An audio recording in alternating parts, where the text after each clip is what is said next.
et plus que jamais de circonstances. Nous allons commencer notre soirée Ferdowsi, donc le grand poète national, et en remontant très loin aux racines, aux origines de la poésie, de la langue persane, au Xe siècle, à l'époque où fut composé le livre des rois, le Shahnameh.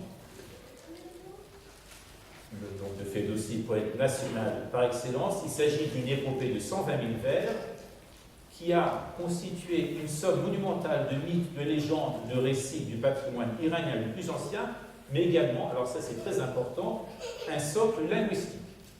Reza Nafisi parlait de socle identitaire. C'est ce qui a permis de fixer la langue persane. Après l'invasion arabe, Xe siècle, 3 siècles après l'invasion arabe, c'est ce qui a permis avec ce corpus de textes persans de fixer une bonne fois pour toute la langue persane, et c'est grâce à un tel ouvrage que cette langue a pu être préservée jusqu'à nos jours, ce qui fait qu'aujourd'hui on parle encore persan en Iran, malgré la conquête arabe survenue au 7e siècle. J'ajouterai, avant de donner notre lecture, que le fait de déclamer le livre des rois ou de le chanter, c'est une très vieille tradition iranienne, demeurée toujours vivace, et ça contribue à prolonger la vie d'un patrimoine. Parce qu'il y a des patrimoines vivants, il y a des patrimoines qui se sont éteints. Je pense notamment à la chanson de Roland, qui est un pendant français du Shahnameh, chanté jadis par les troubadours, rangé aujourd'hui sur les rayons des bibliothèques. Alors que le livre des rois, chanté jadis par les Nahol, donc l'équivalent des troubadours, est toujours chanté encore aujourd'hui dans les gymnases traditionnels ou dans les maisons de thé par les conteurs populaires.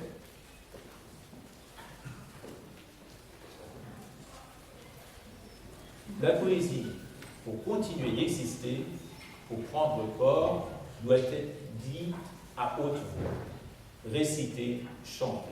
Et nous allons donc contribuer à notre modeste niveau à son prolongement, encore aujourd'hui, à l'aube du XXIe siècle, plus de 1000 ans après les Aèdes et les troubadours de la Perse médiévale. En prélude à notre soirée, nous allons donner voix à Ferdowsi, comme il se doit, par un hymne au Seigneur, au Créateur de toutes choses.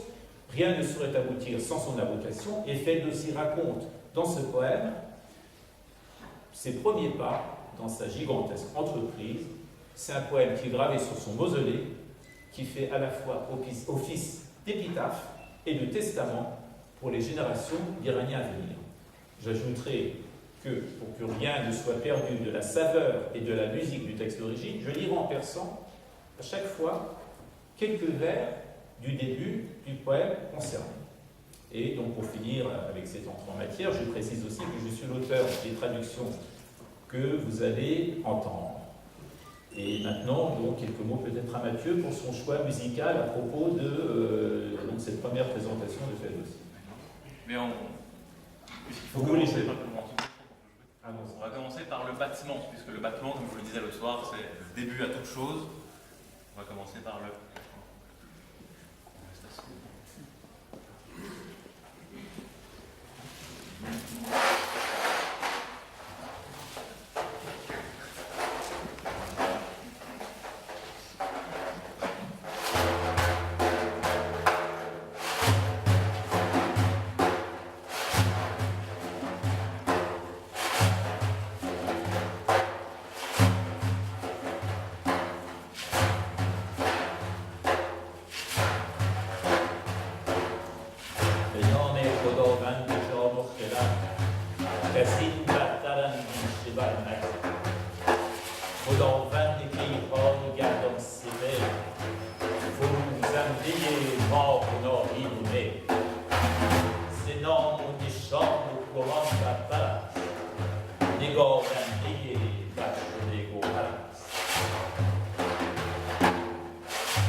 Au nom du maître, de l'âme et du savoir suprême, que la pensée jamais ne saurait surpasser, le maître de l'univers et du ciel changeant, illuminant la lune, Vénus et le soleil, plus que de renommée, d'insigne et de croyance, il a donné au corps la forme et la vaillance.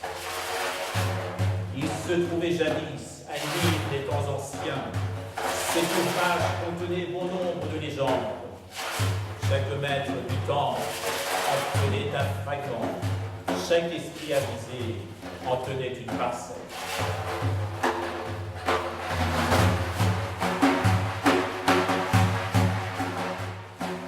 Il fut un homme creux chez les nobles terriens. Il fut illustré brave, habile et magnanime. Il aimait à chercher les hauts faits des anciens. Il aimait retenir les mots du temps passé. De chacune des provinces, il fit venir à vie un prêtre des anciens pour rebâtir l'ouvrage.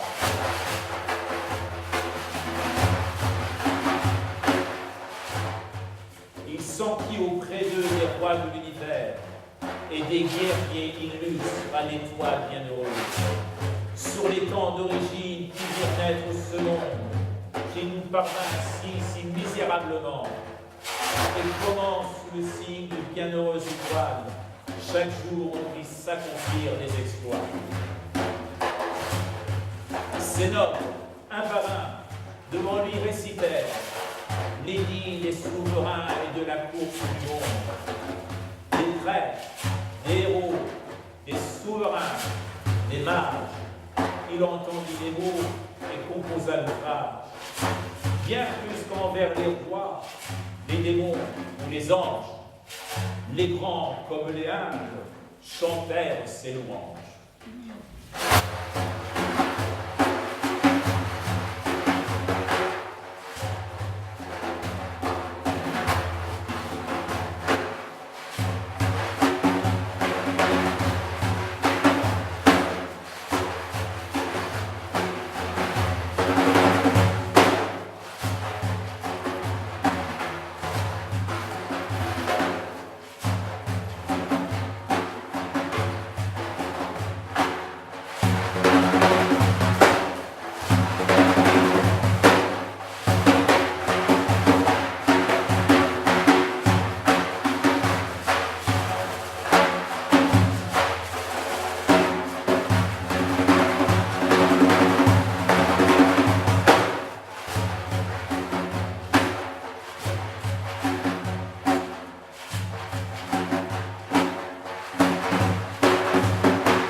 Merci, chers amis.